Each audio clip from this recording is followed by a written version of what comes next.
Alhamdulillah, tunamshukuru Allah tumewasili.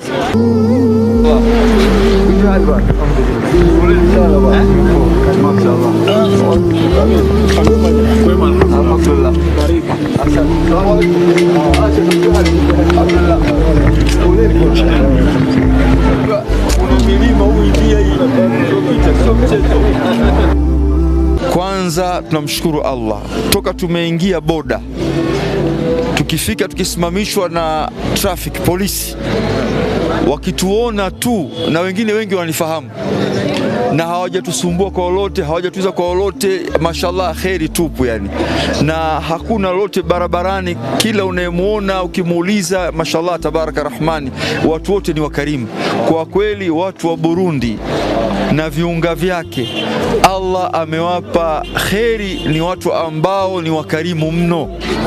Alhamdulillah, hii ni taufiki ya Allah juu ya wenyeji wa Burundi. Omba Allah kwa taufiki yake na khairi yake. Sisi tunaya kwetu, lakini tunamwomba Allah tupe taufiki yake.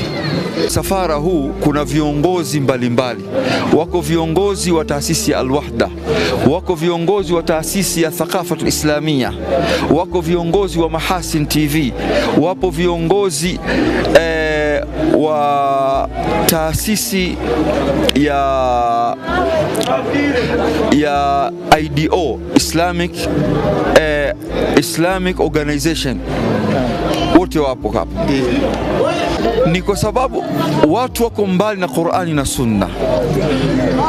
Lau kama umma utafata muongozo ambao Allah tabaraka wa taala ametokea ndani ya Qur'ani na mafundisho sahihi ya Bwana Mtume Muhammad sallallahu alaihi wasallam, kama watu watayafata kwa usahihi, bila shaka watarejea kwenye malezi yaliyokuwa sawasawa. Kuporomoka kwa maadili na malezi kuwa mabaya ni kwa sababu jamii imejiweka mbali na mafundisho ya Qur'ani na Sunna.